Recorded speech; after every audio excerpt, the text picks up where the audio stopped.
6월 12일로 트럼프와 김정은의 회담이 예정되어 있습니다. 근데 요즘 양쪽에서 오가는 얘기를 들어보면은 이 회담이 과연 예정대로 진행될까 의문이 들게 합니다. 핵심이 되는 쟁점은 비핵화입니다. 미국 쪽에서는 정말 김정은이 북한이 비핵화, 핵을 포기할 마음이 있는 거냐, 진정성이 있는 거냐, 의심 어린 시선을 보내고 있습니다. 자, 그럼 이 북한 비핵화 문제에 대해서 시간 순으로 어떻게 이 문제가 제기가 됐고 어떤 과정으로 전개가 됐는지 한번 정리해 보는 시간입니다. 들어오면서 유인물 다 받으셨죠? 예, 우리 항상 영상을 보고 자료를 보내달라는 분들이 많으세요. 근데 막상 또 자료를 갖고 공부는 잘 안 하시는 것 같은데 자료 요청하신 분들이 많으니까 우리 유인물하고 PPT하고는 다 영상을 보시는 분들도 봐주실 수 있게 스태프들이 이렇게 조치를 취해 주시면 좋겠습니다. 우리 화면 띄워주시기 바랍니다. 올해 3월 6일 날 청와대 근무하는 국가안보실장 정의용 특사가 평양을 방문했습니다. 그래서 김정은을 만났죠. 그러면서 김정은의 말을 이렇게 전했어요. 김정은이 이렇게 말했다는 겁니다. 비핵화는 선대의 유훈이다. 그러면서 정의용 특사가 김정은이 한반도 비핵화의 의지를 분명히 했다라고 논평도 붙였습니다. 여러분, 비핵화 그러면 핵을 갖고 있는 걸까요? 핵을 버리는 걸까요? 비핵화는 핵을 가지고 있는 거다가 아니겠죠. 앞에 B는 아닐 B. 그 비핵화가 선대의 유훈이라고 그랬어요. 그럼 선대의 유훈, 이거 어려운 말인데 김정은의 선대가 누구죠? 아버지 김정일, 할아버지 김일성. 할아버지 아버지 때부터 비핵화하라는 유훈, 우리 조상들께서 남기신 교훈이다, 이런 뜻입니다.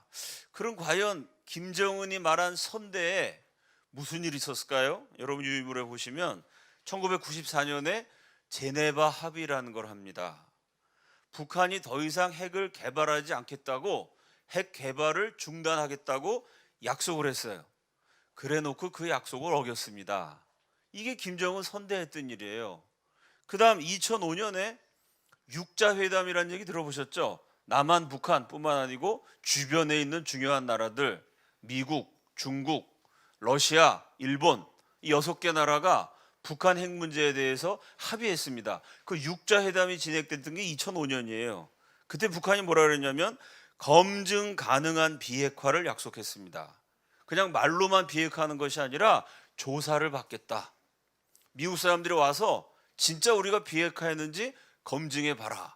검증 가능한 비핵화를 약속해 놓고 1년 지난 다음에 핵실험을 했어요. 그 다음 장면이요. 그리고 2008년에 북한이 실제로 비핵화한다는 의지를 보여주기 위해서 CNN 방송으로 생중계를 하면서 냉각탑 폭발을 했습니다. 여러분, 방송으로 생중계하면서 폭파했다. 요새 이 비슷한 거 지금 한다 그러죠? 뭐 생각나는 거 있으십니까? 뭐죠? 풍계리 핵실험장. 2008년에 냉각탑 폭파 쇼를 했어요. 냉각탑만 부시고 핵은 계속 개발했습니다. 자, 그러면 김정은이 선대의 유훈이라 그랬는데 김정은 선대에 무슨 일을 했나 가만히 살펴봤더니요, 비핵화한다고 말만 해놓고 번번이 약속을 어겼습니다. 방송으로 기자들 불러다가 폭파하는 쇼를 했어요. 지금 김정은은 그 선대의 유훈을 충실하게 따르고 있습니다. 냉각탑 폭파 쇼나 이게 선대한 일이죠. 김정은이 하는 풍계리 핵실험장 폐기나 전 세계에 그렇게 쇼를 해놓고 사실은 비핵화를 안 하겠다. 팩트 체크해 보면 이게 선대의 유훈입니다. 자, 이걸 또 확인할 수 있는 게 있어요. 정의용 특사에게 3월 6일 날 비핵화는 선대의 유훈이다라고 말했는데 바로 그 날짜 3월 6일 북한 노동당 공식 기관지 노동신문의 기사입니다. 노동신문이라고 그러죠. 얘네들은 두 법칙을 무시해가지고 이 북한 신문에 뭐라고 되어 있느냐, 조선의 핵 보유는 정당하다. 핵을 보유한 건 비핵화에 아니에요. 아닐 B자가 없으면 핵이 없어야죠. 근데 핵을 보유하는 게 비핵화라는 거예요. 그 두 번째 얘기는 무슨 얘기냐면 전 세계 최대의 핵 보유국 미국이 있는 한 그 미국과 맞서기 위해서 우리 북한이 핵을 개발하는 것 이외에 다른 선택이란 있을 수 없었다. 여러분 교재에 보시면 이런 기사도 나와 있습니다. 우리의 핵 억제력 강화로 조선반도와 동북아시아, 나아가서 세계의 평화와 안전은 믿음직하게 담보하게 되었다. 북한 핵이 있으면 세계 평화가 이루어질까요? 여러분 미국 사람들한테 동북아시아의 평화는 북한의 핵이 있는 건가요? 없는 건가요? 물어보면 있는 거라고 대답할까요? 없는 거라고 대답할까요? 여러분 어떻게 생각해요? 대한민국 국민들에게 평화가 뭐냐? 한반도의 평화는 북한이 핵을 가지고 있는 거냐? 폐기하는 거냐? 우리 국민의 99.9%가 핵을 폐기하는 거라고 그러겠죠. 우리가 생각하는 평화는 북한 핵을 없애는 겁니다. 근데 똑같은 평화라는 말을 북한은 다르게 쓴다는 얘기예요. 노동신문에 나온 평화는 뭐냐면 우리의 핵 억제력 강화. 핵 억제력 강화한다는 건 뭐예요? 우리가 지금 핵을 가지고 있어서 미국이 핵으로 북한을 위협하려고 그래도 그걸 억제할 수 있다는 거예요. 핵 억제력 강화, 다시 말해서 핵 보유. 우리가 핵을 가졌기 때문에 평화가 이루어졌다. 그러니까 미국 사람과 한국 사람이 생각하는 평화는요, 북한 핵이 없어지는 거예요. 북한이 생각하는 평화는 북한 핵이 있는 겁니다. 우리가 핵이 있어야 평화가 유지된다는 거예요. 이해가 되시죠? 그 북한 정권 입장에서는 충분히 그렇게 생각할 수 있습니다. 문제는 뭐냐? 북한은 핵을 보유하는 것, 그게 평화고 비핵화라고 말만 했지 지키지 않았는데요. 그 북한의 비핵화란 용어를 김정은을 만난 정우영 특사가 평양을 갔다 온 다음에 워싱턴까지 날아갔어요. 그 다음 장면이요. 그래서 트럼프 대통령에게 김정은 만난 얘기를 직접 전했습니다. 그래서 뭐라 그랬냐? 북한이 비핵화를 결심했다. 영어에 committed to. 보통 committed to 그러면 헌신하다, 몰두하다, 전념하다 뭐 이런 뜻으로 쓰입니다. 북한이 아주 비핵화에 몰두하고 전념하기로 결심했다. 뭐 이 정도로 해석할 수 있습니다. 트럼프가 야 진짜 북한이 비핵화인데 그럼 내가 만나주지. 만나겠다라고 즉석에서 트럼프가 발표했어요. 그런데 문제는 뭐냐면은 여태까지 북한이 비핵화라는 말을 해놓고 안 지켰거든요.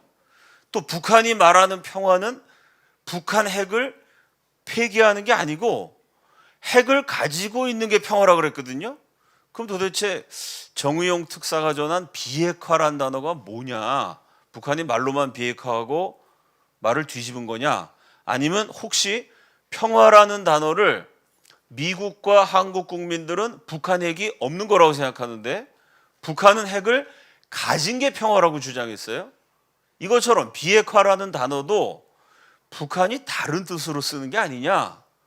도대체 이 용어가 무슨 소리냐를 한번 짚고 넘어가야 됩니다. 그래서 어떤 사람이 무슨 말 하든지 특히 성서 해석학 시간에는 이런 거 많이 배우죠. 문맥이 중요하다. 이런 얘기 많이 해요. 예수님 비유하실 때 어떤 문맥에서 그런 말씀하셨냐. 우리 사람 사이의 대화도 마찬가지죠. 저 사람 이게 화가 나서 한 얘기냐, 농담으로 한 얘기냐, 진담으로 한 얘기냐. 농담으로 한 얘기를 진담으로 알아들으면 이거 참 곤란합니다. 사후정이 되는 거죠.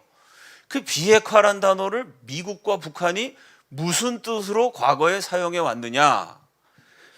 점검해 볼 필요가 있습니다. 그 다음 장면이요. 비핵화라는 같은 말인데 사실 북한과 미국은 그동안 비핵화라는 말을 수십 년 동안 전혀 다른 의미로 사용해 왔어요. 자, 북한의 비핵화는 뭐냐면요. 북한 입장에서 얘기하면 이겁니다. 세계에서 핵무기를 제일 많이 가진 나라가 미국이다. 그 미국의 군대가 조선반도. 우리말로 하면 한반도죠. 북한은 조선이라고 그러잖아요. 세계에서 핵을 제일 많이 가진 군대가 조선반도에 들어와 있다.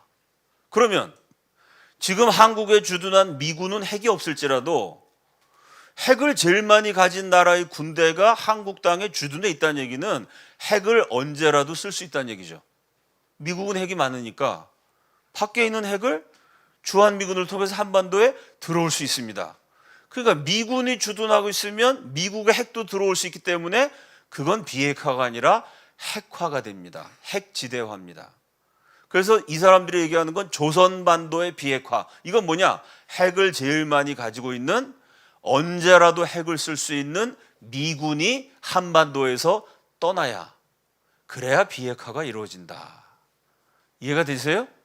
이게 북한의 논리예요. 그래서 북한은 수십 년 동안 조선반도의 비핵화를 외쳤습니다.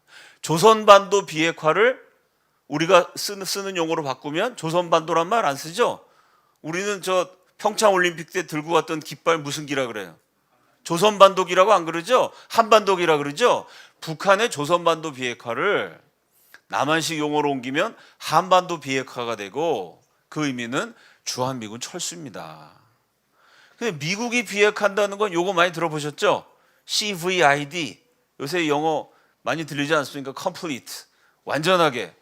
verifiable. verify. 검증하다. 얘네가 진짜 핵을 없앴는지 갖고 있는지 조사한다는 얘기죠. 완전하고 검증 가능한. 그러니까 말로만 듣지 않고 진짜 핵이 없는지 조사해 보겠다는 얘기죠.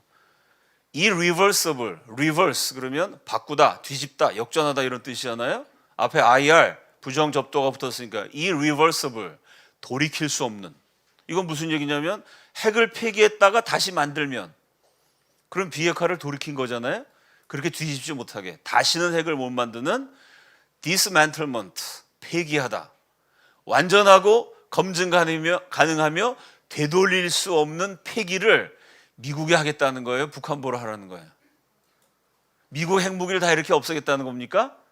미국이 말하는 비핵화는 뭐냐? 북한 니네들이 완전하게 검증 가능하게 다시 못 만들게 폐기해라.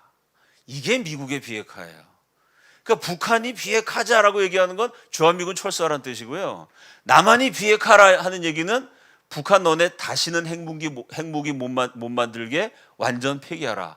똑같은 비핵화란 단어를 북한과 미국이 다른 개념을 갖고 있어요. 근데 정의용 특사가 트럼프를 만나갖고 북한이 비핵화한다라고 말했을 때 트럼프 대통령이 위에 거로 알아들었는지 아래 거로 알아들었는지 헷갈릴 위험이 이때부터 있었던 겁니다. 이해가 되시죠? 그래서 트럼프가 회담을 한다 그랬다가 안 한다 그랬다가 자꾸 갈팡질팡하는 것처럼 보이는 게 똑같은 비핵화란 용어를 양측이 전혀 다른 뜻으로 사용해 왔기 때문입니다. 그래서 북한의 미국 접촉, 회담 얘기가 오갈 때부터 전문가들은 이미 이 용어 때문에 헷갈릴 수 있다. 혼란상을 지적했습니다. 그 다음 장면이요. 이 미국의 한반도 전문가인 빅터 차라는 사람이 비핵화가 뭐냐? 그건 한국과 미국이 원하는 거하고는 다르다. 북한이 말하는 비핵화는 완전한 핵무기 폐기와 핵 개발 중단을 의미하지 않을 수도 있다라는 얘기를 4월 10일 날 했어요. 그 북한이 말하는 비핵화가 진짜 핵무기를 없애겠다는 거냐 아니냐? 막 논쟁이 막 일어났더니 문재인 대통령이 4월 19일 날 우리나라 48개 주요 언론사 사장들을 다 초청해 갖고 언론사 대표들에게 대통령이 직접 설명을 합니다. 북한은 완전한 비핵화 의미를 표명하고 있다. 앞에 완전한이 들어갔어요. 이거는 CVID에 들어가는 거잖아요. complete, 그죠? 완전한 비핵화라고 그러면 아니 그럼 북한이 미국이 주장하는 CVID를 받아들인다는 거야? 라고 이해할 수 있는 대목입니다. 이렇게 얘기했어요. 거기에 대해 주한미군 철수라든지 미국이 받아들일 수 없는 조건을 제시하지도 않는다. 원래 북한이 말하는 비핵화, 조선반도 비핵지대화는 주한미군 철수를 의미하는 건데 문재인 대통령이 그거 아니야. 북한이 이제까지 썼던 비핵화랑은 다른 뜻으로 이런 얘기를 하는 거야 라고 그냥 동네 아저씨가 아니고 이 나라 48개 언론사면은 중요한 언론이 다 들어가겠죠. 사장들 다 불러놓고 대통령이 직접 설명했습니다. 한국과 미국과 북한이 비핵화의 어떤 개념에서 차이가 있다고 생각하지 않는다. 빅터 차와 문재인의 말이 같아야 달라요. 빅터 차는 북한 애들이 말한 비핵화는 달라. 문재인은 같아. 문재인 대통령의 말에 의하면 북한이 말한 비핵화는 CVID에 가까운 거예요. 그죠? 그런데 그럼 도대체 북한은 여기에 대해서 뭐라고 말하느냐? 처음에 선대의 유운이다라고 말했고, 그 다음 김정은이 내놓은 입장, 그 다음 장면이요. 자, 2018년 4월 20일 문재인, 김정은 판문점 회담을 일주일 앞두고 이 중차대한 시기에 북한 노동당 전체 지도자들이 모입니다. 북한 노동당 중앙위원회 제7기 제3차 전원회의. 이건 뭐 북한의 최고 의사결정, 물론 김정은이가 마음대로 다 하는 거고 나머지 박수치지만 어쨌든 공식적으로 최고 의사결정 기관입니다. 이 3차 전원회의에서 김정은이 발언한 내용이 북한 관영 노동신문에 그대로 보도가 됐어요. 거기 김정은이 뭐라 그랬냐면, 여러분 제가 나눠드린 교환에 있습니다. 지난해 국가 핵무력 완성을 선포한 후 우리의 주동적인 행동과 노력에 의해서 전반적 정세가 우리 혁명에 유리하게 급변하고 있다. 여기서 말하는 혁명은 공산화죠. 남한과 북한을 공산화시키는데 유리하게 돌아간다는 거예요. 왜? 북한이 핵무력 완성했기 때문에. 그럼 핵무력을 완성해서 지금 우리가 칼자루를 쥐고 있다. 이걸 보면 핵을 버릴 마음이 없어요. 그 다음 또 뭐라 그랬냐면, 당과 전체 인민의 일심일체의 거대한 위력은 우리 국가를 세계적인 핵 강국으로 재탄생시키고, 핵을 버리는 게 아니라 세계적인 핵 강국이 됐다는 겁니다. 세계 정치 구도의 중심에 당당히 올려 세울 수 있게 한 원동력이고 근본 비결이었다. 핵 개발의 전 공정이 과학적으로 순차적으로 다 진행되었고, 핵 개발 끝났다. 운반 타격 수단, 이거 미사일이죠. 개발 사업 역시 과학적으로 진행되어서 핵무기 병기와 완결이 검증된 조건에서 이제 핵도 만들었고 미사일도 만들어서 핵무기 병기화. 무기와 병기는 같은 말이죠. 뭐 병사, 군병 할 때의 병자 아닙니까? 그러니까 핵무기 병기화 무슨 얘기예요? 핵무장.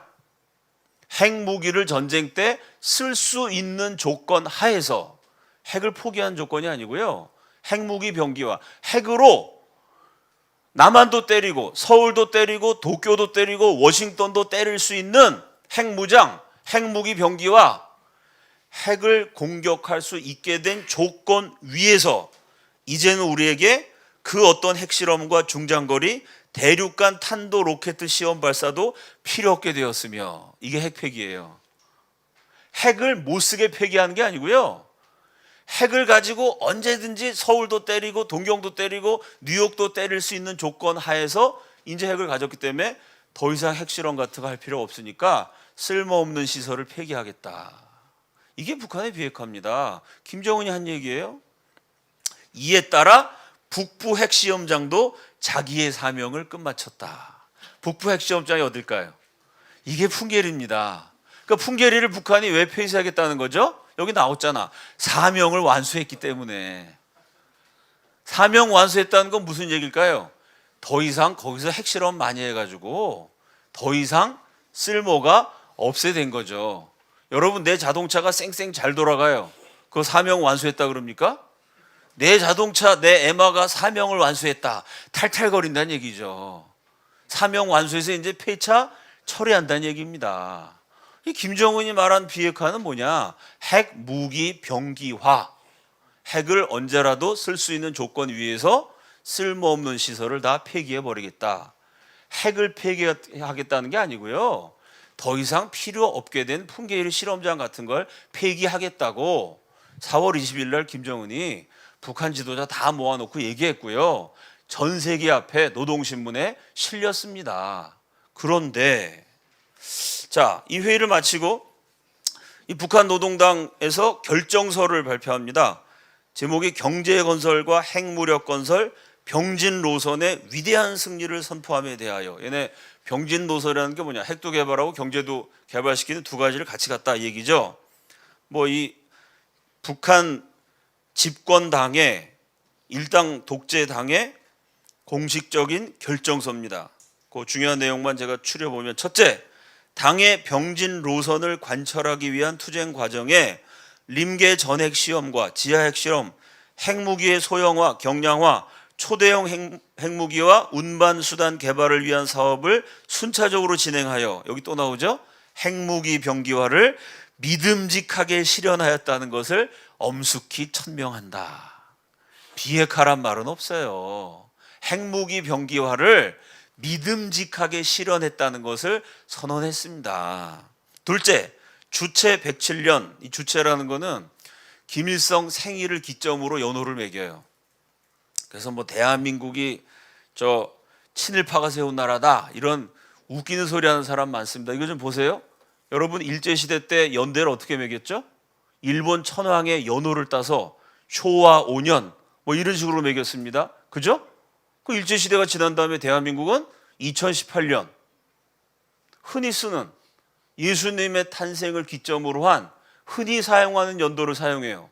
옛날에 일본 제국주의는 천황을 기점으로 저 천황이 등극한 지 몇 년 매겼습니다. 대한민국은 그걸 버리고 2018년이라는 서력 기원을 사용해요. 그러니까 우리는 연도 사용에 있어서 일제 식민 그 흔적을 청산했습니다. 근데 북한을 보세요. 일제시대 때 천황 연호 사용하다가 지금 김일성 연호 사용합니다. 이거 일제시대 유산 아닙니까? 네? 주체 107년. 전 세계에서 여러분 미국 가갖고 올해가 몇 해인 줄 알아? 주체 107년이야. 아, 그럼 미국 사람이 가까운 정신병원 소개해 줄까? 이럴 겁니다. 이거 일본 옛날 제국시대 때 쓰던 거네. 그걸 공식 결정서에 그대로 사용합니다. 주체 107년 4월 21일부터 핵시험과 대륙간 탄도 로켓 시험 발사를 중지할 것이다. 핵시험 중지를 투명성 있게 담보하기 위하여 공화국 북부 핵시험장을 폐기할 것이다. 걔네 결정서라는 게 좀 전에 읽었던 김정은이가 한 얘기 그대로 옮긴 거예요. 김정은이가 얘기하면 박수 치는 게 그게 노동당의 할 일이죠. 자, 이렇게 북한이 판문점 회담하기 일주일 전에 김정은의 연설을 통해서, 노동당의 결정을 통해서 핵무기 병기화 그리고 쓸모없게 된 핵시설 폐기를 공식적으로 얘기했어요. 그래서 판문점 회담 전날 태영호 공사, 누구지 아시죠? 영국에서 외교관으로 활동하다가 망명하신 분입니다. 태영호 공사가 CNN 인터뷰에서 말했어요. 한반도 비핵화의 개념은 국제사회가 생각하는 것과 다르다. 그건 뭐냐?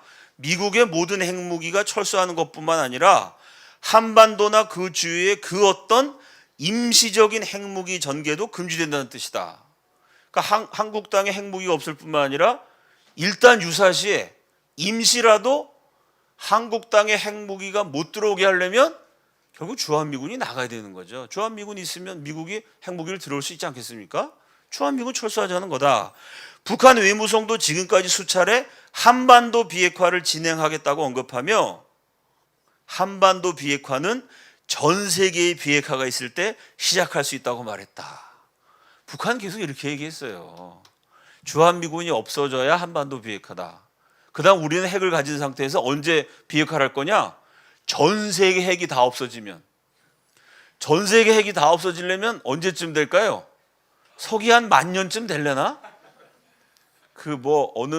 제가 어느 팀이라고 얘기하면 참 그 팀을 응원하는 팬들이 상처를 받으실 텐데, 아주 팬들이 열렬하게 사랑하는데 되게 못하는 프로야구 팀이 있어요. 그랬더니 거기다 누가 댓글을 달았는데, 라이벌 두 팀인데 A팀하고 B팀이 싸우는데 어느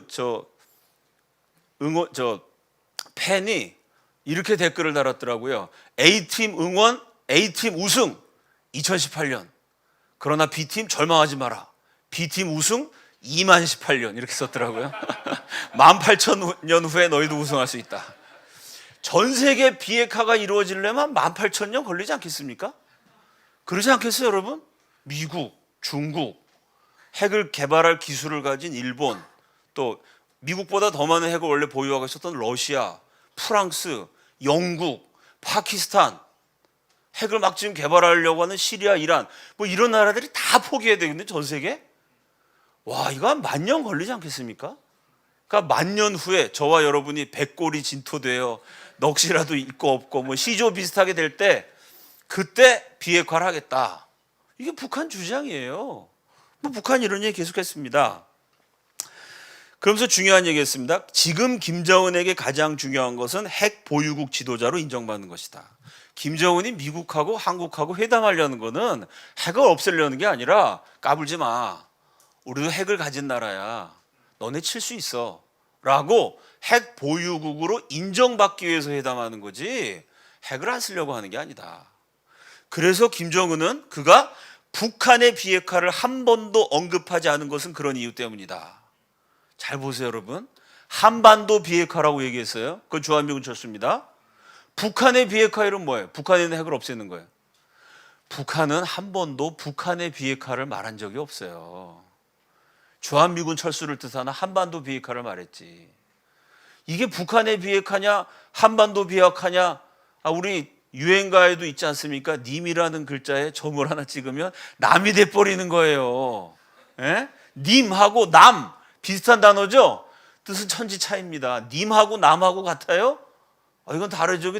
대한민국 대중가요에도 나오는 얘기입니다. 북한 비핵화가 아니에요. 한반도 비핵화지. 그 한반도 비핵화는 주한미군 철수입니다. 김정은은 북한 비핵화 말한 적이 없습니다. 요 점에 대해서는 진실해요. 그 다음 장면이요. 자, 그런데 이렇게 수많은 전문가들이 김정은이는 핵을 폐기할 마음이 없다라고 경고했음에도 불구하고 4월 27일 두 사람이 만났습니다. 판문점 선언을 해요. 그 판문점 선언에서 북한 핵과 관련된 내용 여러분 교환에 그대로 있습니다. 남과 북은 완전한 비핵화를 통해 핵 없는 한반도를 실현한다는 공동의 목표를 확인하였다. 이게 애매합니다. 완전한 비핵화로 완전한 complete CVID 이건 미국이 말한 비핵화 아닌가? 라는 느낌이 들어요. 근데 그 밑에 핵 없는 한반도 이건 북한 비핵화가 아니라 한반도 비핵화니까 이건 북한이 말하는 얘기 비슷해요.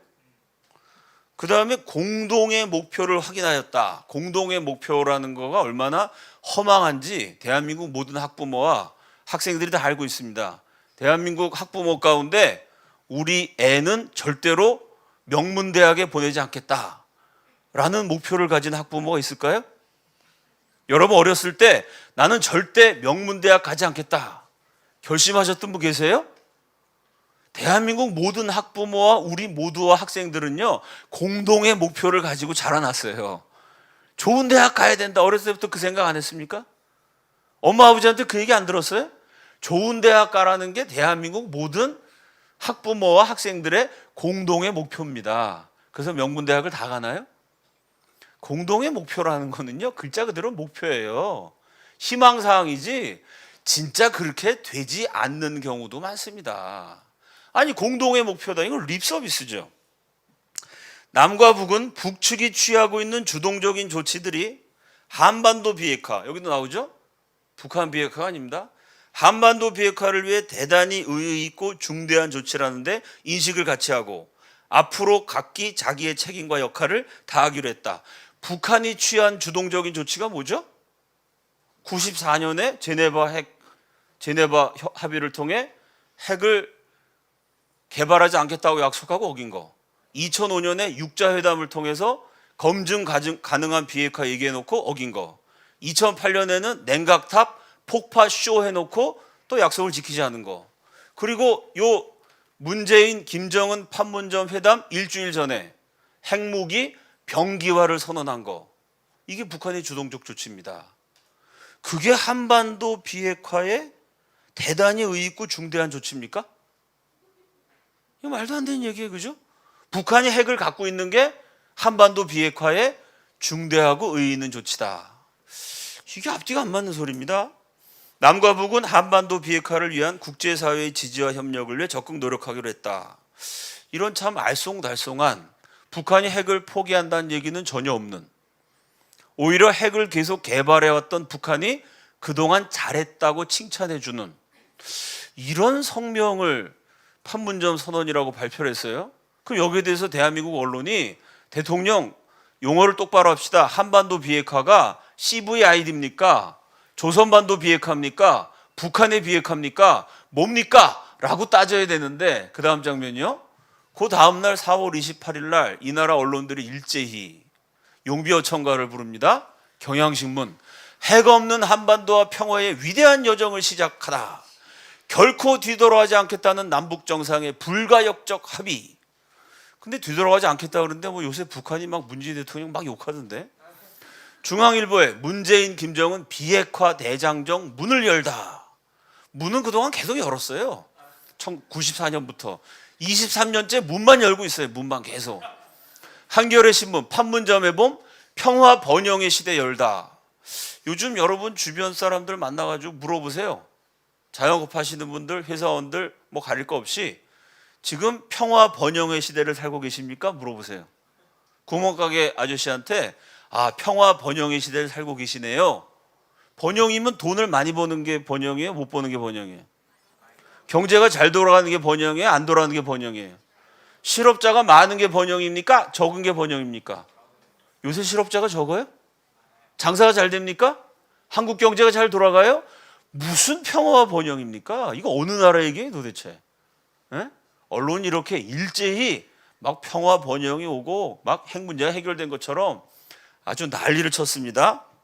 이건 두 가지로 해석할 수 있어요. 첫째, 북한이 말하는 한반도 비핵화가 조선반도 비핵화인지 만약 모르고 언론이 이렇게 보도했다면 한국 기자들은 무식한 겁니다.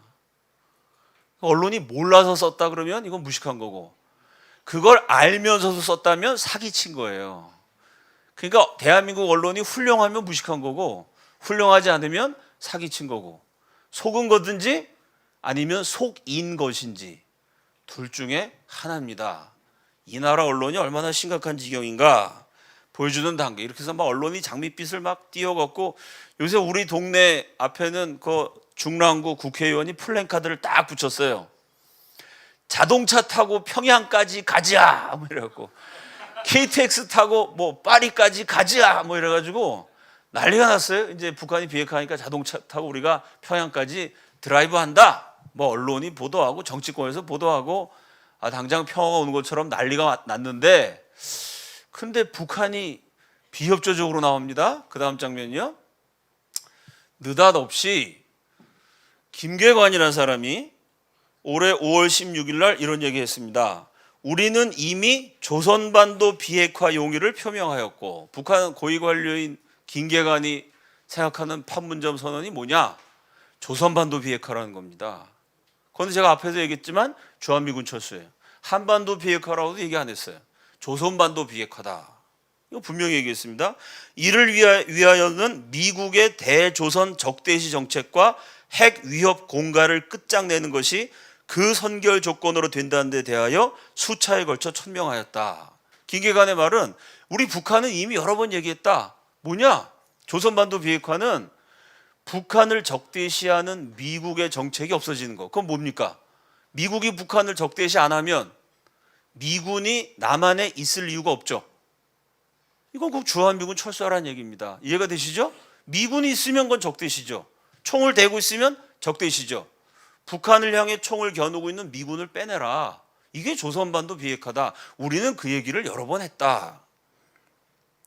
완전하고 검증 가능하며 되돌릴 수 없는 방법 CVID, 핵, 미사일, 생화학 무기의 완전 폐기 등을 요구하는 미 행정부 인사들의 발언은 망발이다. 아까 앞에 봤던 PPT 기억나시죠? 빅터 차는 북한이 말하는 비핵화는 한국, 미국이 말하는 비핵화가 다르다 그랬고, 문재인 대통령은 다르지 않고 같다 그랬습니다. 근데 북한 사람이 나서서 같다고 말한 거예요? 다르다고 말한 거예요? 그럼 문재인 대통령 말은 맞은 거예요? 틀린 거예요? 틀리셨네. 여기서 오해하셨네. 미국이 말하는 CVID는 거부했습니다. 그 다음 리선권이라는 사람이 또 얘기했죠. 남측이 한미 맥스 썬더 연합훈련을 하고, 그 남한군과 미군이 연합훈련, 군사훈련을 하면 북한한테는 위협이 되죠. 그러니까 이 위협을 그만둬야 된다. 그 얘기입니다. 태용호 같은 사람을 국회의사당에 불러들여 연설을 하게 하는 등 미국이 군사훈련하고 태용호가 북한을 비방하는 연설을 했죠. 북한에 대해서 안 좋은 연설을 태용호라는 사람이 무슨 지금 대한민국 장관도 아니고 대한민국에서 뭐 국회의원도 아닙니다. 그냥 탈북한 한 사람의 대한민국 국민이에요. 여러분, 대한민국은 언론, 출판, 집회, 결사의 자유가 있습니다. 그러니까 저도 이렇게 강연을 하잖아요. 그죠? 내가 생각하는 옳다고 생각하는 의견을 말할 권리가 있어요. 그 헌법에 보장된 권리에 따라 이 나라 국민의 한 사람이 태영호 씨가 국회의사당에서 자기 견해를 피력했습니다. 이건 당연한 거죠. 근데 그걸 갖고 뭐라 그러냐면은 판문점 선언에 위배되는 행위래요, 그게. 그러니까 북한이 이해하는 판문점 선언은 뭐냐? 김계관의 말에 의하면 주한미군 철수하는 거고요. CVID, 미국이 말하는 비핵화 같은 망발 하지 않는 겁니다. 리성건의 말에 의하면요, 한미 군사훈련 중단하는 거고요. 그건 우리가 해마다 해왔던 거예요. 아니, 우리가 군사훈련을 할지 말지는 대한민국이 군사훈련을 할까 말까를 남한이 결정해야 돼요? 북한이 결정해야 돼요? 그걸 북한이 결정해야지 우리는 식민지가 되는 겁니다. 군사훈련 하지 말아라.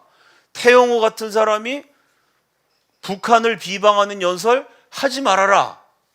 아니, 대한민국 국민이 대한민국 헌법에 보장된 권리를 따라 언론 출판 집회 결사의 자유, 그 권리를 그대로 행사해서 난 북한에 대해서 이렇게 생각한다 라고 말했는데, 그렇게 말하는 건 판문점 선언 위반이다.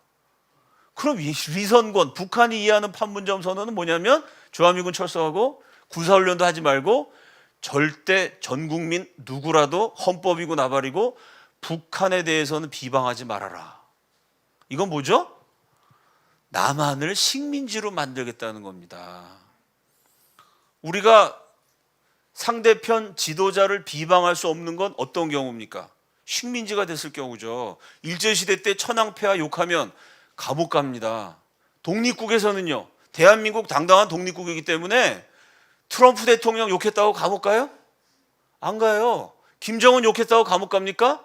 안 갑니다. 이게 독립국이에요. 근데 상대편 나라 지도자를 욕하면은 그거는 금지다. 그럼 안 된다. 이건 어떤 경우에? 그건 식민지가 되는 경우입니다. 이해가 되시죠?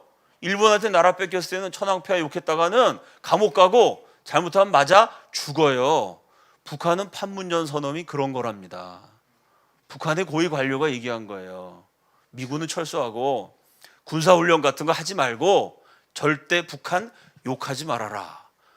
북한이 이해하는 판문점 선언은 남한의 식민지화, 공산화라고 엿볼 수 있는 대목입니다. 그래서 5월 18일 날 북한이 자꾸 이렇게 막 으르렁거리니까 북한은 비핵화에는 별로 관심이 없는 것 같다. 북한이 정말 원하는 것은 한미 동맹을 약화시키고 사이를 틀어지게 하는 것이다. 국무부의 동아 태평양 북한 문제 담당했던 담당자 리비어라는 사람이 그런 얘기를 했어요.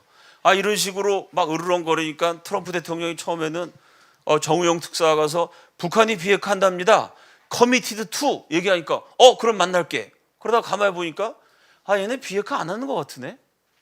오히려 자꾸 이상한 소리만 하네. 트럼프 대통령이 짜증나기 시작했다라고 뉴욕타임즈가 보도합니다. 그 다음 장면요.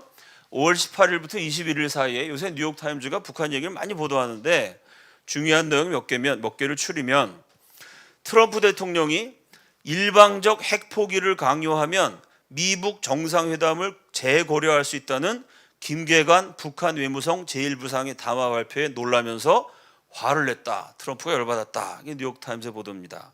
그 트럼프가 19일 날 문재인 대통령한테 전화를 했대요. 왜 북한의 담화 내용이 남북 정상회담 후에 문 대통령이 전한 내용과 다른가? 이런 걸 국제적인 망신이라 그래요. 문재인 당신이 나한테 전화한 거 내가 당신한테 들은 얘기랑 북한이 하는 얘기가 다르지 않냐? 이거 어떻게 된 거냐? 라고 트럼프가 질문했다는 겁니다. 뉴욕타임즈의 논평, 중재자로서 문재인 대통령이 곤란한 입지에 놓이게 되었다. 평양과 워싱턴 양쪽으로부터 의심을 받는 처지가 된 것 같다. 나중에 기회가 있으면 한국 언론과 미국, 일본 언론을 제가 한번 비교해 보고 싶은데요. 특히 북한 문제에 대해서. 요새 한국 언론을 보면 어떤 신문사는 닥치고 문재인 제목을 이렇게 뿌렸어요. 전 세계가 닥치고 문재인을 막 찬양한다는 거야. 중재를 너무 잘했다고. 한국 언론은 문재인 대통령이 북한과 미국 사이에 중재를 너무 잘해갖고 노벨 평화상 받아야 된다 이러고 난립니다. 그런데 뉴욕타임즈는 트럼프랑 원수지간이에요. 트럼프하고 전쟁하는 언론입니다. 트럼프를 무지 싫어하는 뉴욕타임즈에서도 뭐라고 얘기하냐면은 문재인은 워싱턴과 평양 양쪽으로부터 의심을 받는 곤란한 처지에 놓여 있다. 자, 어느 언론이 맞는지 결국 시간이 확인해 줄 겁니다. 이번에 트럼프 문재인 회담이 워싱턴에서 열렸습니다. 14시간 비행기 타고 가가지고 20분을 만났어요. 그리고 기자회견을 40분을 했습니다. 여러분 보세요. 대통령이 아니라 일반인이라도요. 내가 친구를 만나러 갔는데 14시간 걸렸어요. 그랬더니 걔가 나를 20분 만나줬어. 20분이지만 사실은 10분입니다. 왜? 통역을 썼잖아요. 그죠? 내 미국 친구를 만나러 갔더니 통역을 붙여갖고 20분 대화했어. 14시간 날아갔는데 20분 얘기하더니 얘가 갑자기 야 우리 둘이 얘기하고 그러니까 기자들을 부르자. 그래서 기자들 막 불러놓고는 기자들 앞에서 40분 얘기했어요. 이게 존중한 건가요? 무시한 건가요? 우리 언론이 뭐라 그랬냐면 1박 4일. 야 무슨 홍길동입니까? 1박 4일 회담을 했어요. 1박 4일. 그 회담에서 한 내용도 이건 세계적으로 희귀한 거예요. 이게 일반인이 이런 대우를 받았다 그래도 모욕인데요. 일국의 대통령입니다. 그것도 대한민국 시시한 나라 아니에요? 세계 5대 공업 국가입니다. 8대 무역 국가입니다. 경제력에서 10위권 안에 드는 굉장한 나라예요. 아시아 민주주의 1등 국가입니다. 아니 이런 근사한 나라 대통령이 14시간 시간이나 대통령이 할 일이 없어요? 아니 그 바쁜 대통령이 14시간이나 비행기 타고 날아갔는데 대화를 10분 해줘. 통역을 붙여놓고 대화한 게 20분이야. 조금 얘기하다 말고 기자들 부릅시다. 기자들 앞에서 기자들하고 얘기해. 기자들하고. 만나러 간 사람이 얘기 안 하고. 기자들하고는 40분 얘기하고. 아니 기자들이 트럼프 대통령 만나러 오는데 몇 분 걸렸을까요? 몇 분 걸릴 것도 없지. 백악관 취재기니까 맨날 출근하는 사람들이야. 아니 백악관으로 맨날 출근하는 사람들하고는 40분 대화하고 14시간 걸려서 저 아시아서부터 날라온 대통령하고 통역을 붙여놓고 20분 대화했습니다. 이건 세계 외교사의 희귀한 사례입니다. 그런데 또 그 회담을 잘했다고 보도하는 한국 언론도 세계 언론사의 희귀한 사례예요. 야, 이 천연 기념물적인 시대에 저와 여러분이 살고 있습니다. 근데 그 40분 동안 언론 앞에서 트럼프 문재인 대화한 내용도 들어보면 참 기가 막힙니다. 그 트럼프가 시진핑 욕을 막 했잖아요. 이건 대단한 신뢰예요. 중국이 대국 아닙니까? 미국 대통령이 막 김정은이가 시진핑을 만나더니 말이 바뀌었다. 중국이 배후에서 역사한 것 같다. 물론 아니길 바라지만 긴지 아닌지는 모른다. 이러면서 살살살살 중국 약을 올렸어요. 야, 이건 인류 역사상 가장 무례한 대통령입니다. 트럼프. 이렇게 막 이런 대통령이면 체면도 생각하고 그래야 되는데 할 말 막 했어요. 그러면서 뭐라 그러냐면은 시진핑 주석에 대해서 포커 페이스 플레이어다. 여러분 포커 페이스다 이게 좋은 뜻이에요? 나쁜 뜻이에요? 포커 이 도박할 때 내가 갖고 있는 패를 보이지 않아야 되기 때문에 전혀 얼굴에 딴 척. 사실은 지금 내가 몰리고 있는데 여유 있는 척하고 여유 있는데 몰리는 척하는 포커 페이스란 말은 정직한 얼굴이란 뜻입니까? 속인 얼굴이란 뜻입니까? 그죠? 포커 페이스 플레이어다라고 시진핑에 대해서 평가하면서 문재인 대통령한테 한마디 딱 했어요. 트럼프가 시진핑 주석에 대한 나의 의견과 문 대통령은 생각이 다를 수 있다. 근데 굳이 그 생각이 다르시더라도 여기서 얘기할 필요는 없다. 왜냐하면 한국은 북한 옆에 붙어있는 나라니까. 와, 이게 이해가 되세요, 여러분? 나는 시진핑이 포커 페이스 플레이어라고 맘 놓고 말할 수 있는데 문재인 대통령 당신은 당신 생각이 나랑 같은지 다른지 모르겠지만 당신 생각 굳이 말 안 해도 돼. 그건 무슨 얘기입니까? 너는 말하기 곤란하지? 북한 눈치도 봐야 되고 중국 눈치도 봐야 되니까. 그런 뜻으로 충분히 해석할 수 있죠. 제 해석이 틀렸나요? 내가 생각할 때 쟤는 포커페이스거든? 네 의견 나랑 다를 수 있어. 근데 말 안 해도 돼. 너는 그 옆에 붙어 있으니까 말하기 곤란하겠지. 이해가 되십니까? 아니 14시간 비행기 타고 날아가고 20분 만나고 40분 기자들 앞에서 이런 얘기를 듣고 왔는데 중재를 잘했대요. 닥치고 문재인이래요. 와, 놀라운 시대를 저와 여러분이 살아가고 있습니다. 이 회담이 끝난 다음에 트럼프가 발표를 했어요. 우리가 원하는 특정한 조건들이 충족되지 않으면 싱가포르에서 열리기로 했던 김정은과의 회담이 열리지 않을 것이다. 그랬더니 우리가 원하는 특정한 조건이 뭐냐? 라고 기자들이 질문을 했더니 헤더 노트 대변인이 뭐라 그랬냐면 나는 우리가 내내 매우 분명히 해왔다고 생각한다. 우리는 분명히 얘기했다. 특정한 조건은 뭐냐면 완전하고 complete, 검증 가능하며 불가역적인 되돌릴 수 없는 irreversible 비핵화 CVID다. 이 조건이 충족되지 않으면 회담이 없다라고 트럼프가 말했다는 얘기입니다. 그러면 이 시점에서 만약에 북한에 있는 핵을 정말 폐기시키려면 CVID를 하는 것이 가능하냐? 이게 물리적으로 가능하냐 한번 따져봅시다. 이 쉐릴 로퍼라는 세계적인 비핵화 전문 과학자입니다. 그래서 이분이 참여한 비핵화가 뭐냐면 옛날에 그 소련이라는 나라 있었죠. 지금 소련이 쪼개져 갖고 러시아, 카자흐스탄, 뭐 그루지아 여러 나라로 나뉘었습니다. 그 소련의 핵무기가 카자흐스탄에 있었어요. 그러니까 카자흐스탄의 핵이 아니라 소련의 핵인데 소련 연방의 한 지역이었던 카자흐스탄 지역에 핵을 많이 개발해서 가지고 있었습니다. 근데 소련이 망하니까 연방이 해체되니까 카자흐스탄이 갖고 있었던 핵을 폐기해야 되죠. 그때 카자흐스탄이 보유하고 있었던 핵을 폐기하는 작업에 직접 참여했던 세계적인 과학자예요. 이분이 이번에 풍계리 핵실험장에 대해서 이렇게 얘기했습니다. 핵실험장 갱도를 마음대로 처리하기 전에 전문가들이 조사를 하게 했으면 좋았다. 말 되죠? 이번에 북한이 풍계리 핵실험장 폐기하는데 기자들만 불러다 놓고 폐기하잖아요? 기자들이 핵에 대해서 뭘 알겠어요? 과학자들이 딱 가서 보면 이 갱도 안에 있는 돌의 상태를 보니까 갱도 안에 있는 남아있는 흔적을 보니까 북한이 어느 정도의 위력을 가진 핵을 개발했구나. 과학자들은 보면 알 거 아니에요, 그죠? 그러니까 전문가를 보내야 되는데 전문가는 아니고 기자들, 그것도 남한 기자는 또 뺐어요. 판문점에서 손잡고 뭐 짝짝꿍 둘이 막 왔다 갔다 넘었다 막 이렇게 뭐 줄넘기 비슷한 거 막 이렇게 왔다 갔다 하더니 거기서 친한 줄 알았더니 또 안 친한가 봐. 남한 기자는 뺐어요. 아니 기자가 중요한 게 아니라 전문가가 가야죠. 그렇지 않습니까?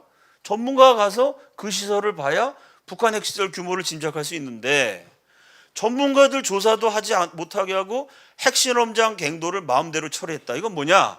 핵 개발에 대한 증거 인멸이다 라고 해석할 수 있는 대목입니다.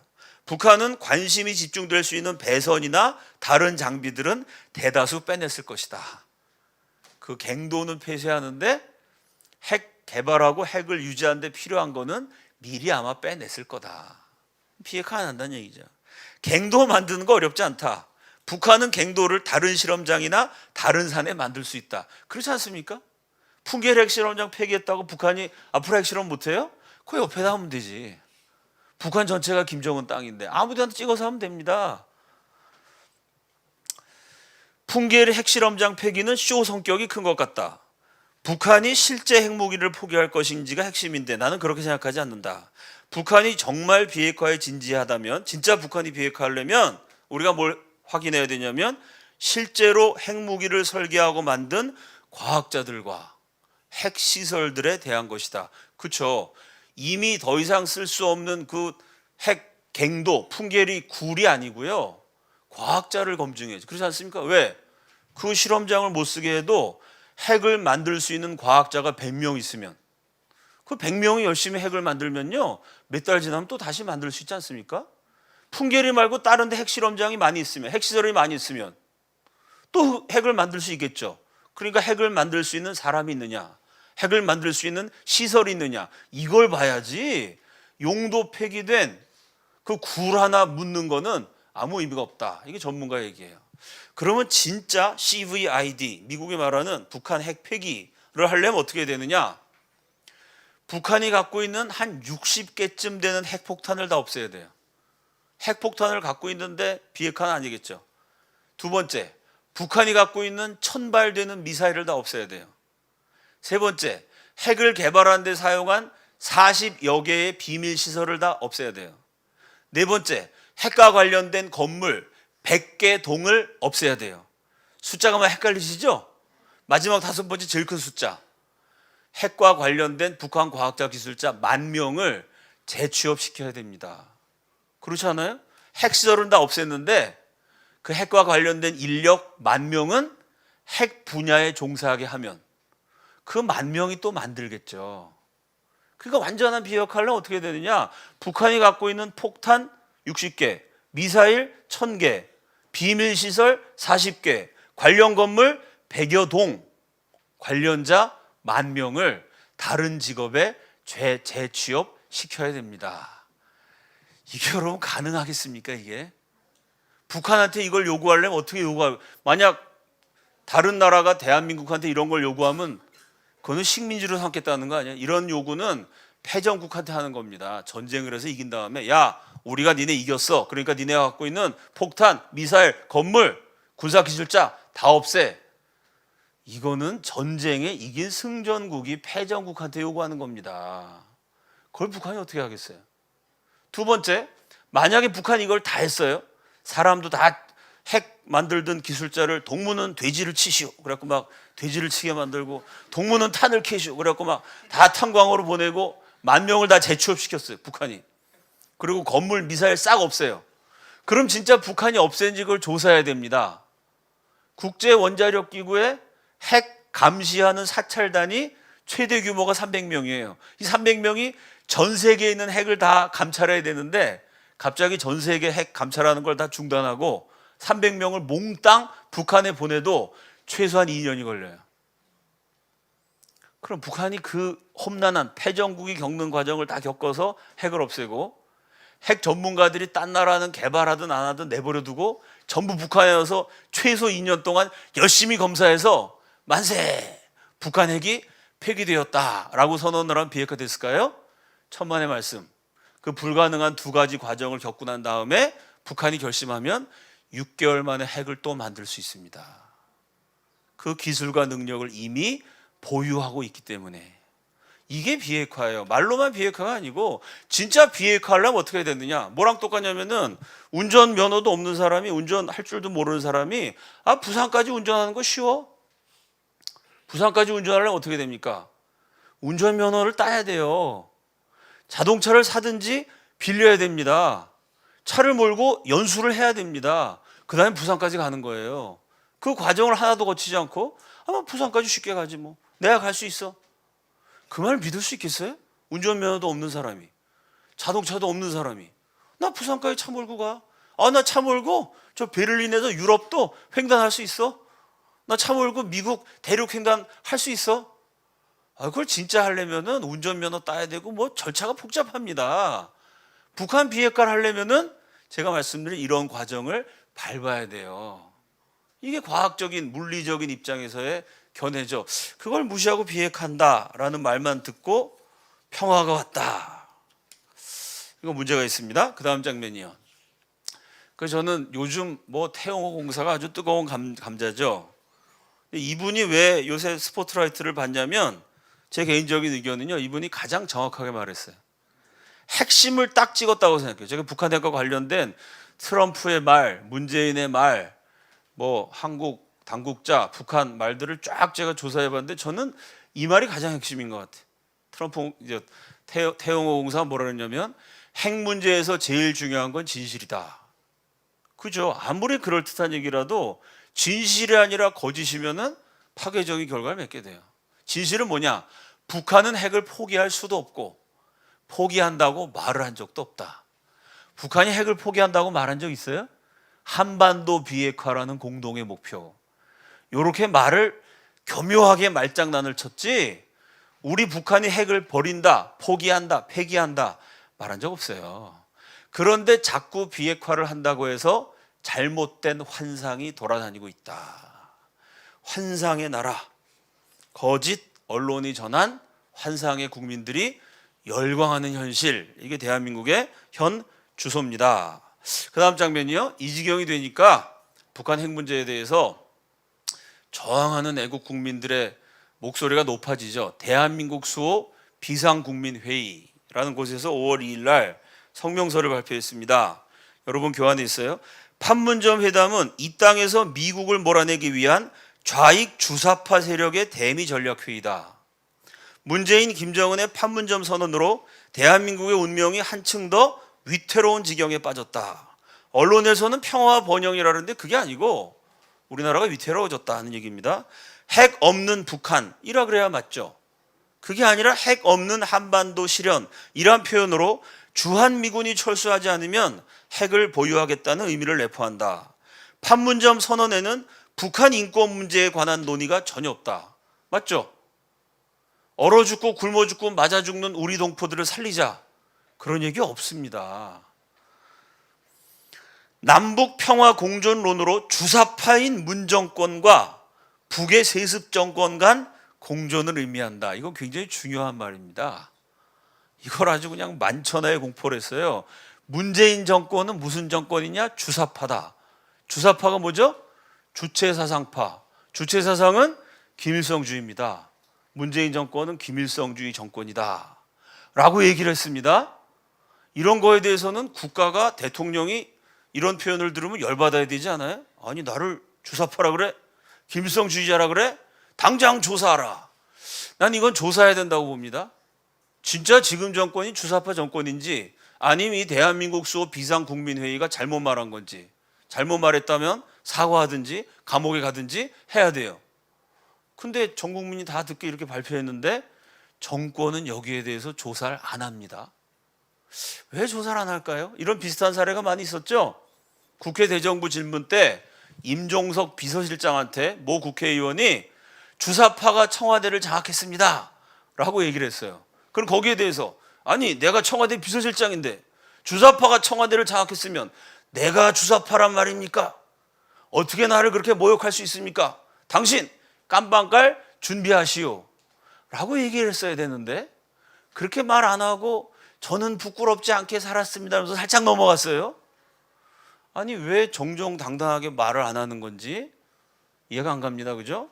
당신 주사파지? 그랬으면 나 주사파야 든지, 주사파가 아니야 그러든지, 어떻게 그런 말을, 이러고 넘어가. 항상 뭐야 도대체 이게, 에? 북한 애들이 조선반도 비핵화, 한반도 비핵화 이러면서 비스무리 넘어가는 거랑 비슷한 행태를 보이고 있습니다. 이건 진짜 정권에 대한 모독인데 말이죠. 한반도 비핵화가 아닌 모든 북한에게 완전 제거가 이루어져야 한다. 여러분 이 성명서에 동의하십니까? 애매모호하게 한반도 비핵화 이래가지고 핵을 없애는 것처럼 얘기하면서 핵무기 병기화, 주한미군 철수, 헷갈리게 하지 말고 분명하게 모든 북한 핵의 완전 제거. 그럼 평화가 올 거 아니에요? 그렇게 해야지 왜 한반도 비핵화 이런 애매모호한 소리를 하냐? 라고 대한민국 수호 비상국민회의가 성명서를 발표하고 신문에 광고를 냈는데, 야, 이 광고 문구가 기가 막혀요. 2000년 대통령은 노벨상을 받고 국민은 북한에게 인질이 되었습니다. 국민 여러분, 또 속으시렵니까? 옆 사람한테 한번 얘기해 봅시다. 또 속으시렵니까? 네?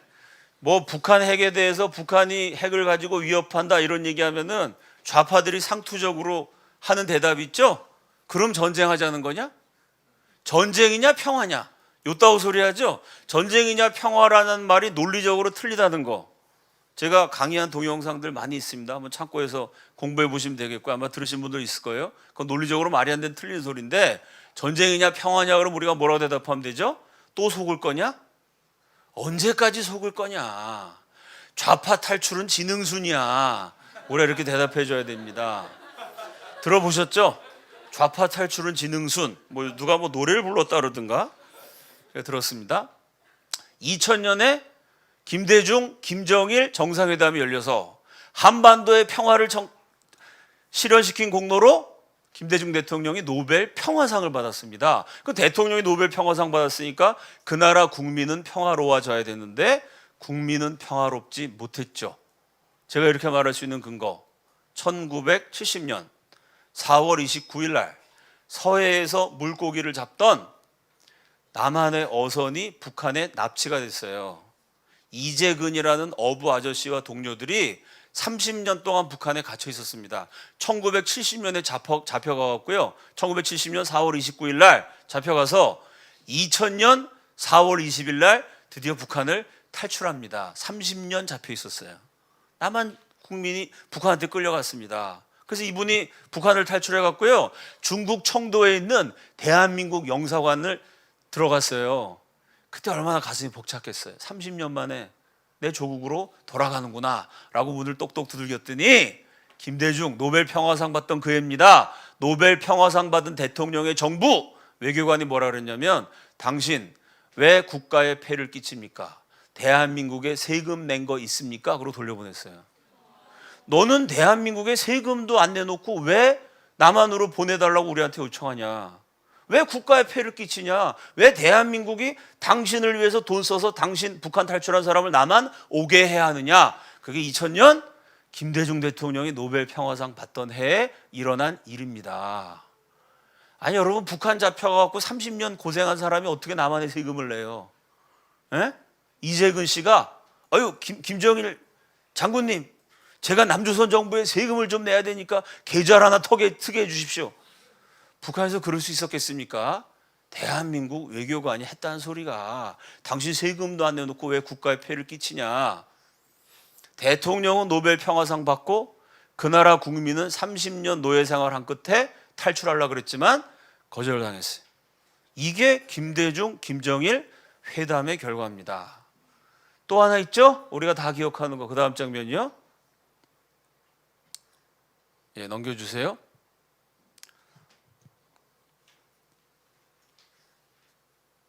영화 많이들 보셨죠?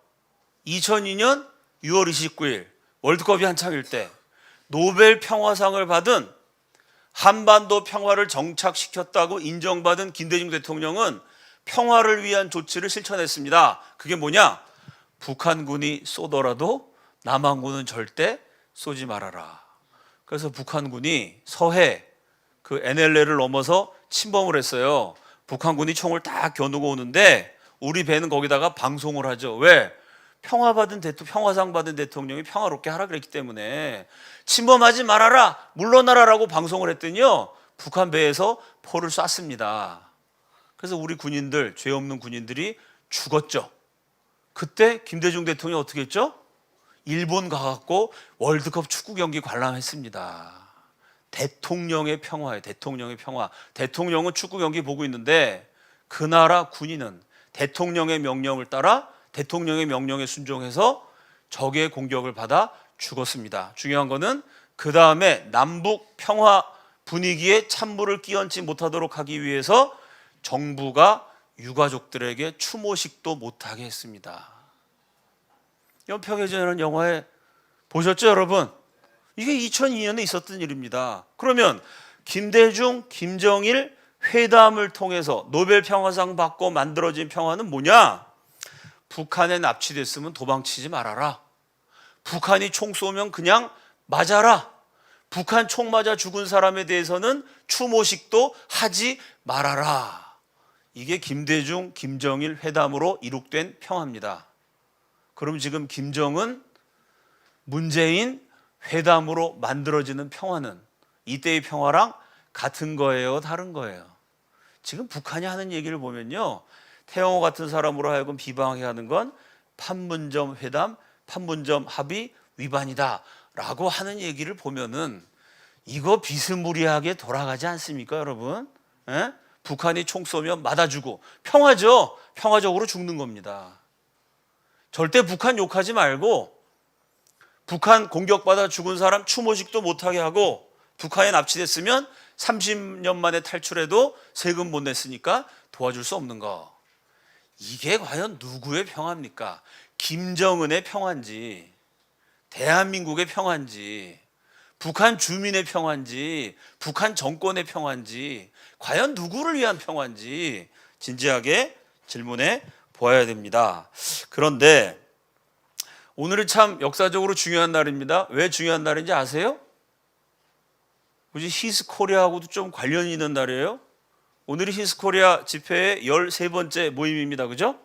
우리가 제일 처음 집회할 때 다뤘던 주제가 뭔지 기억나세요? 뭐였죠? 기억 안 나세요? 이정훈 교수님 처음 뭘 강의하셨죠? 이기는 프레임 개헌. 기억나시죠? 그때 한국이 개헌되는 거 아니냐? 문재인 대통령이 개헌안을 발의했는데 그 개헌안 내용이 사회주의로 가는 거 아니냐? 연방제로 가는 거 아니냐? 동성애 합법화로 가는 거 아니냐? 이런 것 때문에 수많은 애국 시민들이 걱정을 했어요. 그래서 개헌안에 대해서 미리 선제적 조치를 취하자는 뜻으로 히스코리아가 처음 출발할 때 2주 동안 개헌에 대한 특강을 들었어요. 그때 이정훈 교수님하고 저하고 나눴던 얘기는 뭐였냐면은 지금 애국 세력들이 걱정을 많이 하고 저한테도 제가 거룩한 대한민국 네트워크라는 단체 하니까 우리 단체 글 쓰는 친구들이 많죠. 아, 목사님 거대내 청년들이 개헌에 대해서 글을 쓰게 해서 이걸 막아야 된다고. 그래서 제가 뭐라 했냐면 두고 봅시다. 개헌안 절대 투표에 붙여지지 않으니까 6월 13일 지방선거 절대 개헌안 투표에 안 붙여지니까 지금 미리 뭐 글 쓰고 할 거 없습니다. 착착 그때 가서 대응하면 됩니다. 라고 보냈더니 제 말을 다 안 믿으시더라고. 이호 목사가 무슨 뭐 애국심이 떨어진 것처럼 저 친구가 몸살인 줄 알더라고요. 근데 어떻게 됐죠? 오늘부로 대통령이 제안한 개헌안은 폐기됐습니다. 개헌될까 봐 박수 한번 치고 넘어갈까요?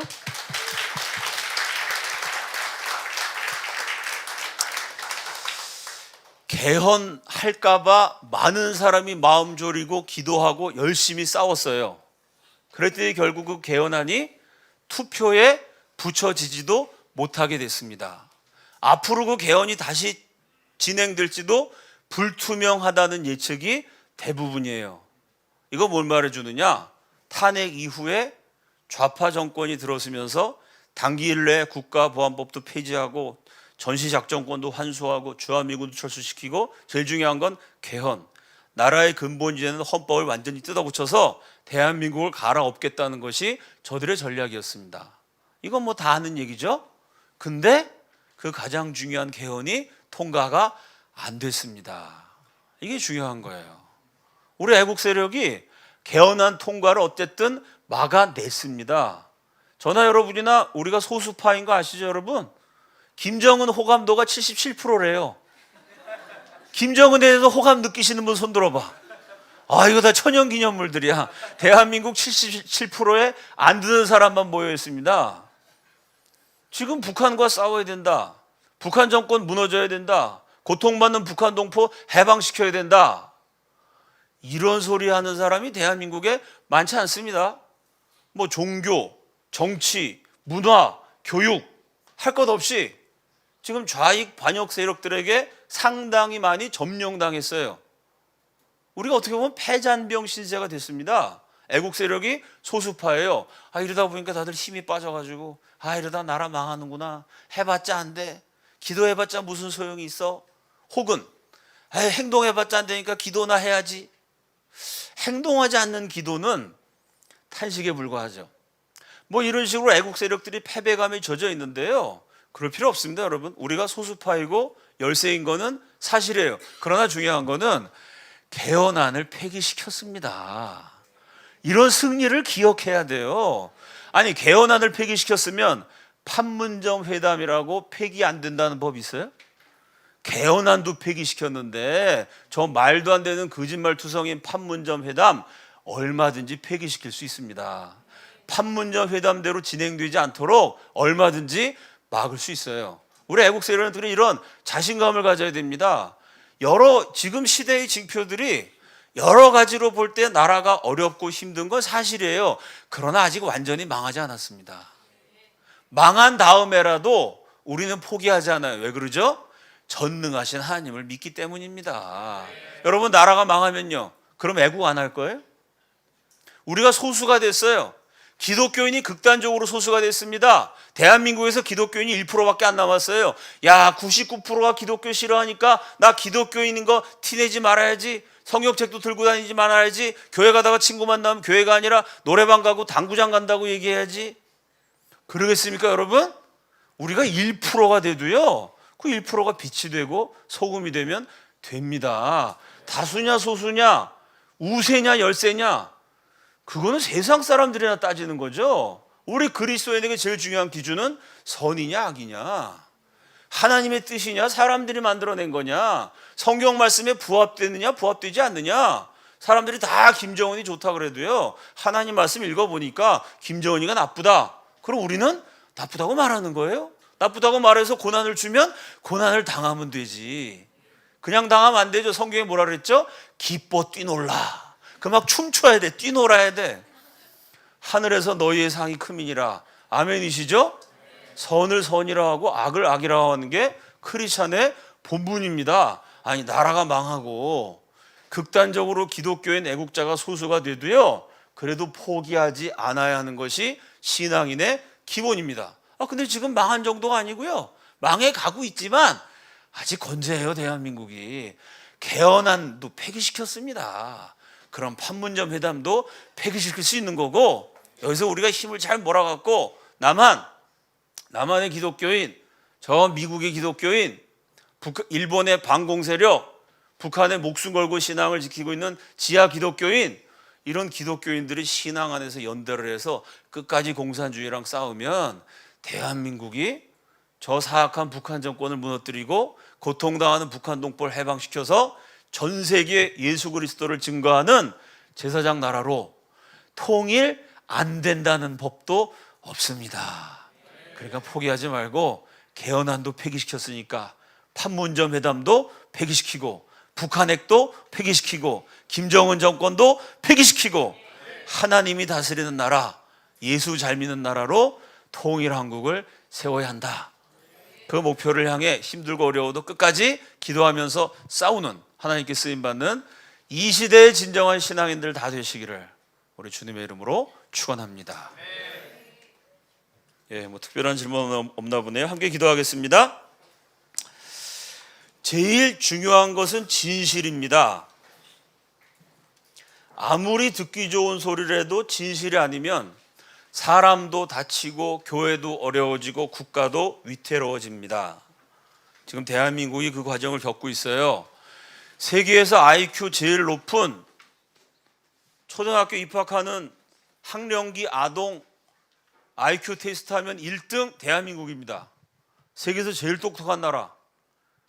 5대 공업국가, 7대 무역국가, 이 조그만 나라가 저 아프리카에 있는 54개국 경제력 다 합친 거랑 비슷해요. 아프리카 전체보다 돈이 많은 나라.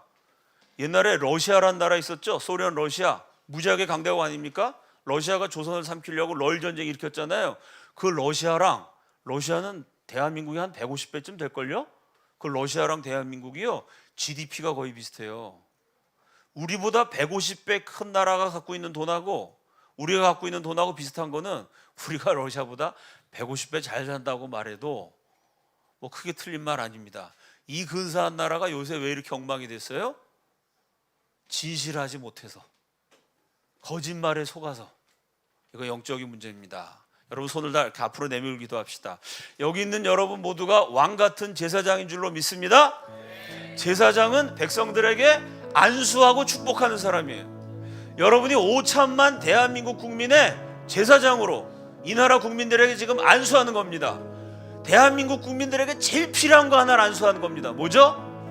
정직한 영을 새롭게 하여 주시옵소서. 거짓말에 속지 말게 하여 주시옵소서. 선과 악을 분별할 수 있는 영적인 눈이 떠지게 하여 주시옵소서. 진실이 흐르는 나라가 되게 하여 주시옵소서. 더 이상 대한민국 국민들이 거짓 정권, 선동하는 언론, 사악한 북한 집단의 거짓말에 속아 넘어가지 않도록 대한민국 국민들에게 안수합니다. 정직한 영을 새롭게 하여 주시옵소서.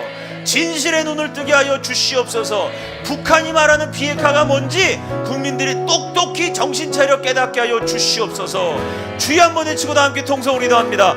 주여!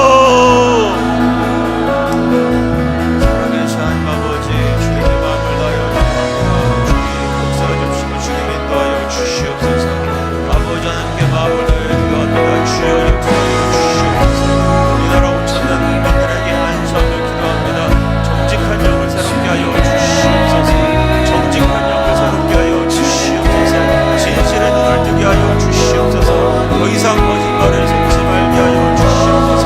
사소한 죄와 거짓말하는 정권과 선동한 언론에 더 이상 속지 말고 이 나라 백성들에게 지혜를 더하여 주시옵소서. 깨우치게 하여 주시옵소서.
한국의 공산주의자들이라는 주제로 박헌영 시리즈로 강의하면서 공산주의자들이 언론을 얼마나 중요하게 생각하는가 소개해드린 적이 있습니다.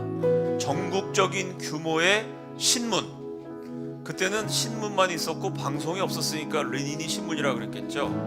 많은 사람에게 영향을 끼칠 수 있는 언론, 이것이 공산주의 혁명의 필수적인 요소다. 벌써 100년도 훨씬 전에 전설적인 공산주의자 레닌이 그런 말을 했습니다. 그래서 공산주의자들은 항상 언론을 장악해요. 대한민국 일반 국민들에 비해서 언론계는 압도적으로 좌파도 많고 종북 세력도 많습니다. 그래서 미국 언론에서는 문재인 대통령이 트럼프와 김정은, 평양과 워싱턴 양쪽으로부터 의심을 받고 있다라고 보도를 하는데 대한민국 언론은 일체 그런 말을 안 합니다. 미국 언론은 북한의 비핵화 의지를 믿을 수 없다고 말하는데 대한민국 언론은 평화와 번영의 시대가 왔다고 용비 어천가를 목청껏 부릅니다.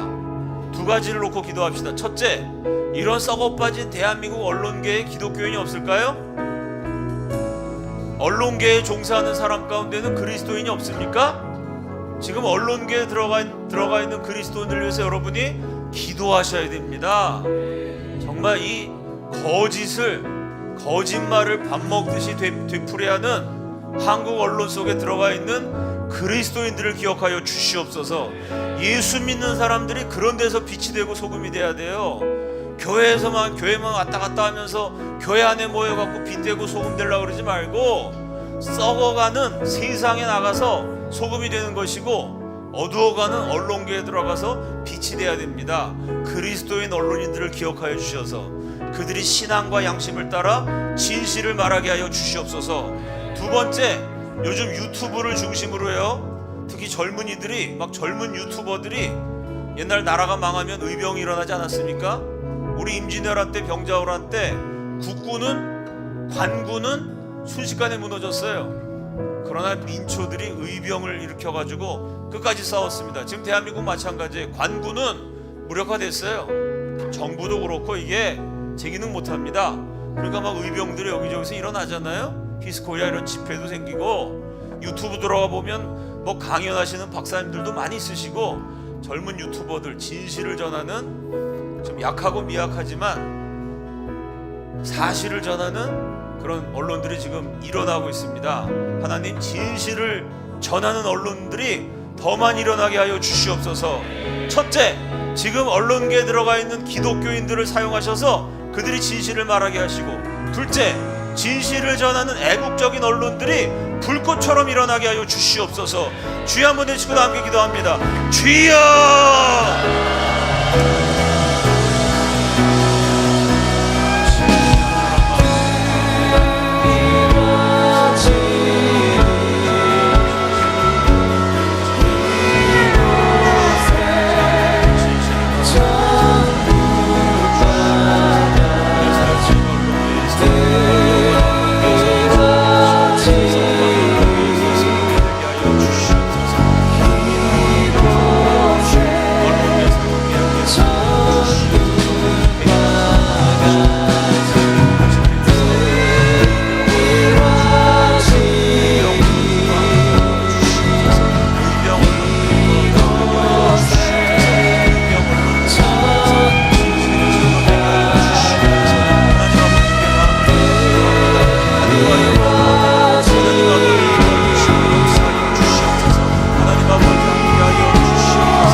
이젠 개헌안이 폐기되었습니다. 이 나라의 은혜를 베푸신 하나님을 기억하고 감사하면서 기도하고 싶습니다. 한 걸음 더 나아가 감사의 기도와 함께 개헌안이 폐기된 것처럼 판문점 선언도 폐기하게 하시고 북한핵도 폐기되게 하시고 김정은 정권도 완전히 폐기돼서 북한 정권은 무너지고 북한 주민들은 해방되는 자유통일, 복음통일을 하나님의 권능으로 이 땅에 이루어 주시옵소서. 주여 한번 외치고 다 함께 통성으로 기도합니다. 주여!